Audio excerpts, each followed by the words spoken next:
What's going on, everybody? This is Mike Fetterer from Photography Professional Imaging in Moline, Illinois. I'm coming to you from my studio here. I just wanted to kind of take you guys through my workflow as far as editing portraits goes. I'm going to show you every step that I take, basically, between Lightroom and Photoshop, and you'll be able to follow along and just kind of see how I approach it. I'm not saying it's the correct way. Not everybody does it the same. Everybody's different. Results are different. It's all a matter of taste. But I'd just like to take you guys through and show you exactly what I do. So let's get going.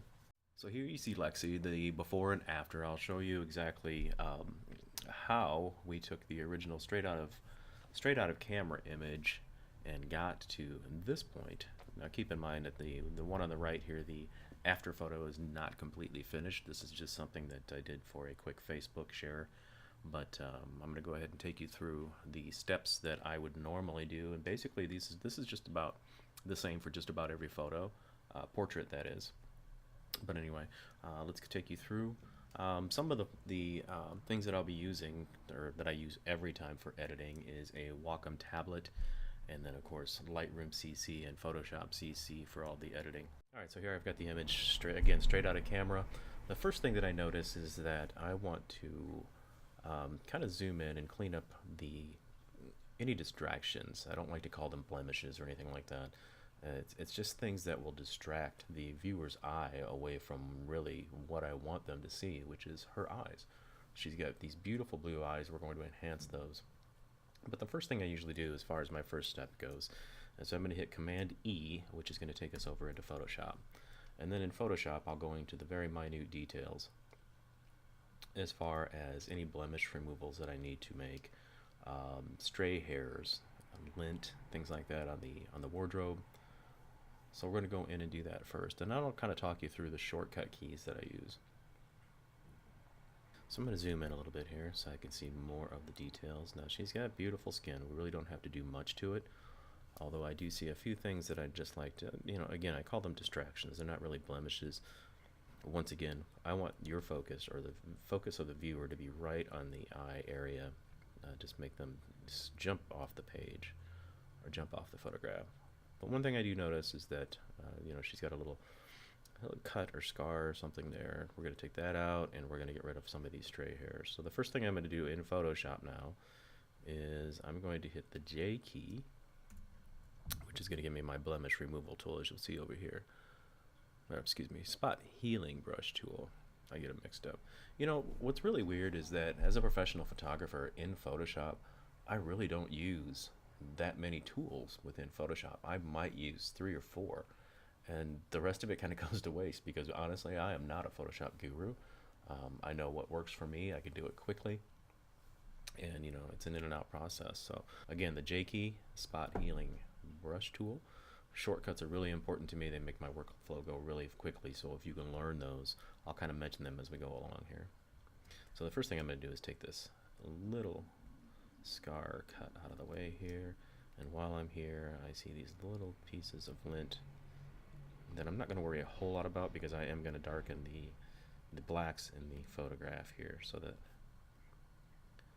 it's a little less noticeable. On her face, again, we love her freckles, but I am going to just remove some that are kind of distractions again.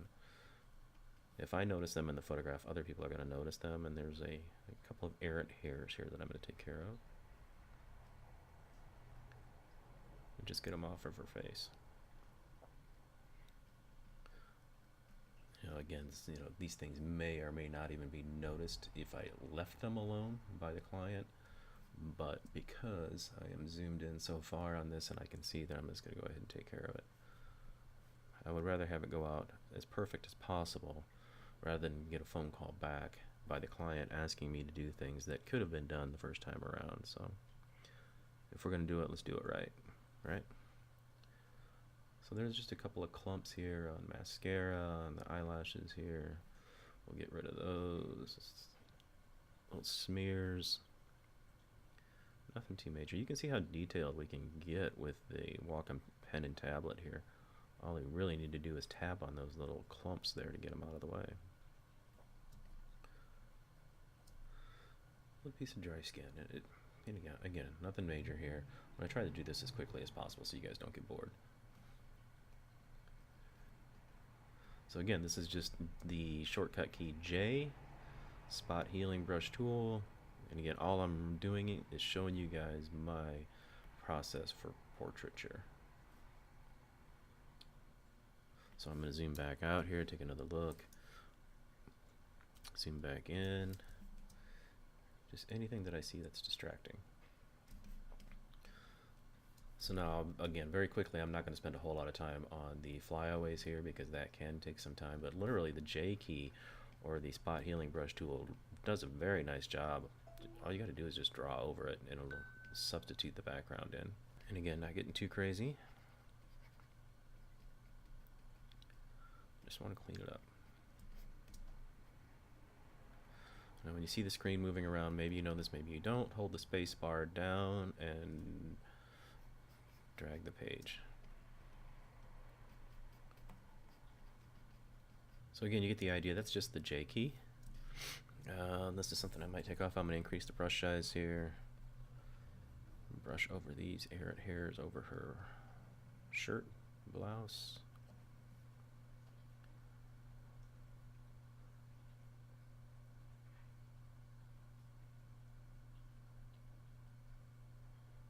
You can see what a great job Photoshop does here.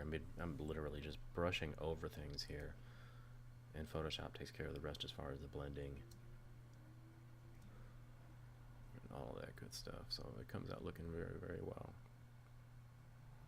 So really, this is a pretty clean image. There isn't much I need to do here. So from here, you know, again, I would clean up more of these hairs here later, but I'm not going to worry too much about it right now. So at this point, basically, that's all I really need to do here. Just clean it up. I don't have to crop. Everything is pretty much done pretty well in straight out of camera. So at this point, I'm going to hit Command S, which is going to save this photo. And as soon as it saves, it's going to drop right back over into Lightroom. So now we'll see our edited image directly dropped back into Lightroom. And you can see some of the others down below here in the film strip. But I'm going to get those out of the way for the moment. The other thing you'll notice, obviously, you have all the camera settings listed up here in the upper left in this text up here. So if you have questions, you can look at that just to see how the photograph was actually shot. So now that we're back in Lightroom, this is kind of where the meat and potatoes come in for me, because this is where I make all the accent adjustments and bring things out in the eyes and all of that good stuff. So usually where I start is with the eyes primarily. So I'm going to grow up. I'm going to try to grow up here. I'm going to grab my adjustment brush up here, and the first thing I usually do is start with the whites of the eyes. So I actually come down to teeth whitening. I know it's kind of a misnomer, but it's not a big deal. It does the same thing. It's actually going to brighten the eyes by, if you can see the sliders here, it bumps up the exposure slightly, but it drops the saturation, more importantly, to give it more of a white kind of adjustment here. So it makes the eyes look brighter and whiter. So I'm literally just brushing over the whites of the eyes.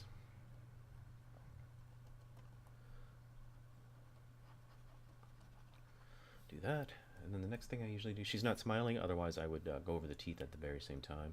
So we're going to click on New here for a new layer, and then from here I'm going to come down to the Clarity tool, Clarity brush, and you can see that's way over at 100. I usually drop that back down, 50, the halfway point.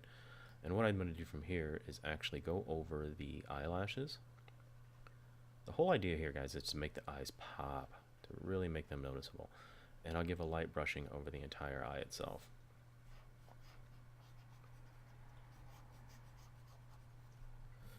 Now the other thing that I will do is go over the eyebrows. My whole intent is to make sure that the eyes are the first thing that the viewer sees. New brush, let's go to Iris Enhance. Now, obviously, as I've said, she's got these beautiful eyes, and you'll see, if you'll notice, this kind of light reflection, this half moon here. That's created with the Eyelighter reflector made by Westcott. It just adds beautiful catch lights in here. Now you can obviously see the catch light above there. This was shot with a softbox, and then the reflection from the highlighter down below. So I'm going to brush over with the Iris Enhance tool. And as you can see from the sliders over here, this bumps up the exposure a little bit, bumps up the saturation and the clarity slightly.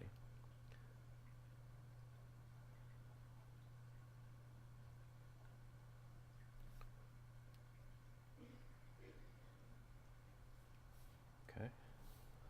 So those will be even more enhanced here in a second when I show you another thing that I do here. One thing I'm noticing as I'm in here is we got a little crazy eyebrow there, a little blemish there, not a big deal. So we'll zoom back out. So you can kind of see what we've done with the eyes here. I'm hitting the backslash key here.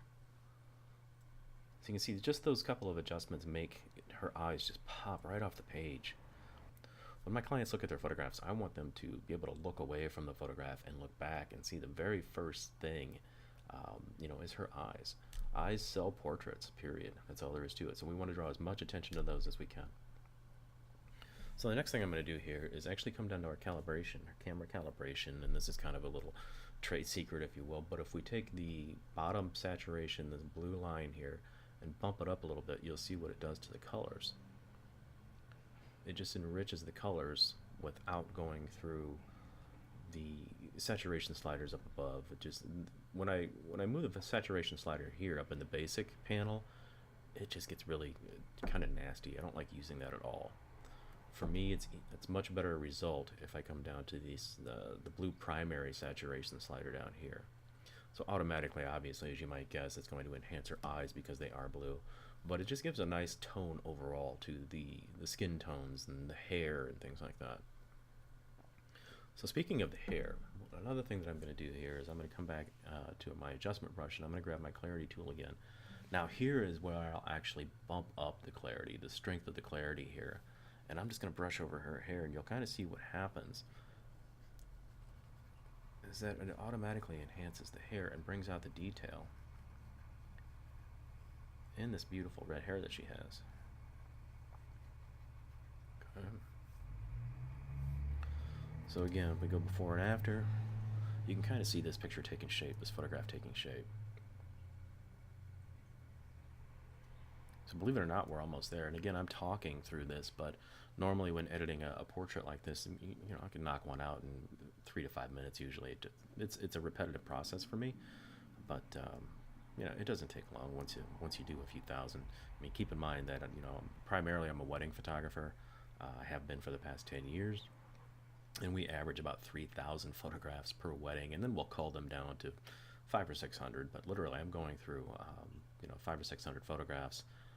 It usually takes me about 4 or 5 hours to get all of those completed, so we can go through these relatively quickly, and that's why going back to the shortcut keys is huge. It's a big time saver. So again, let's get back to the photograph here. So the next thing I'm going to do is actually go to the effects panel here, and I am going to do a little post-crop vignetting. I do that quite a bit actually for portraits, especially because again, the whole idea is to get the viewer to look at the brightest part of the photograph, which in this case I want everybody to look at her face before anything else, and especially the eyes, as I've mentioned 1,000 times. So that's primarily why we add a slight vignette. It's just a trick to get the viewer more focused on what you want them to see.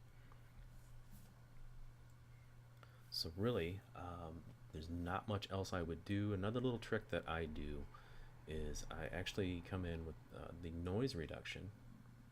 And it's not a noisy image at all. I mean, this was photographed at ISO 100, so it doesn't get much better than that. This was photographed with the 5D Mark III, the Canon EOS 5D Mark III, as you see here in the text here, in the metadata. So it really isn't noisy at all.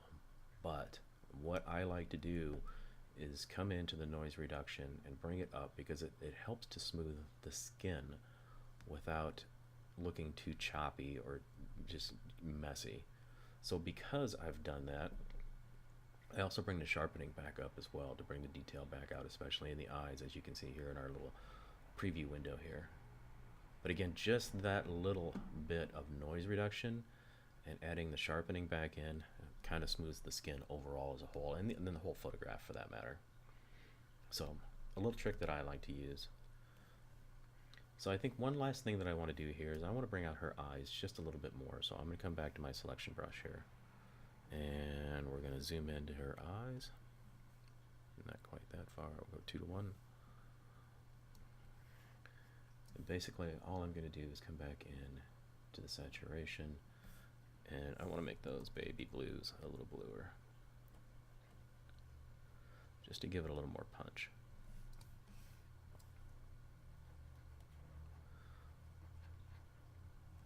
So I can come back to my slider once the selection is made. Good. So let's click off of that, and again, let's go before and after.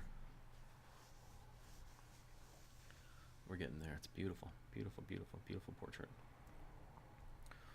One other thing I like to do is actually bring my clarity tool back over the lip area, because there is some detail that we can bring out. Basically anything that has this kind of detail in it, I like to bring back out. Because again, if you'll recall, we softened the whole image with the noise reduction. So I want to bring the clarity back out wherever there's detail to be found.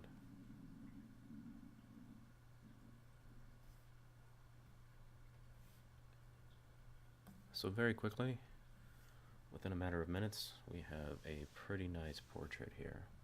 I'm going to come back up to the basic settings. I'm going to just increase the contrast just a touch. And then I'm going to darken the blacks. Again, if you recall from earlier, I wanted to see less of the black and the lint and small pieces of lint that are in her clothing. So basically that's about it, guys. There's your full screen, before, after. And again, this is all seasoned to taste. Maybe you think, it's a little too saturated, that's easy to fix. Come back down here, just drop it down a little bit. The cool thing about Lightroom is that everything is adjustable all over again. So you can see the results there. Bring it back up. I just like a little punch. I like a little color, especially when I have this beautiful red hair. I have these beautiful blue eyes. Why not bring it out? So again, my name is Mike Fetterer. I'm a professional photographer based in Moline, Illinois. I've been doing this for 10 years. I just wanted to bring you guys along, show you exactly my process of how I edit the portraits that I do here in studio. Have a great day. Thanks for watching.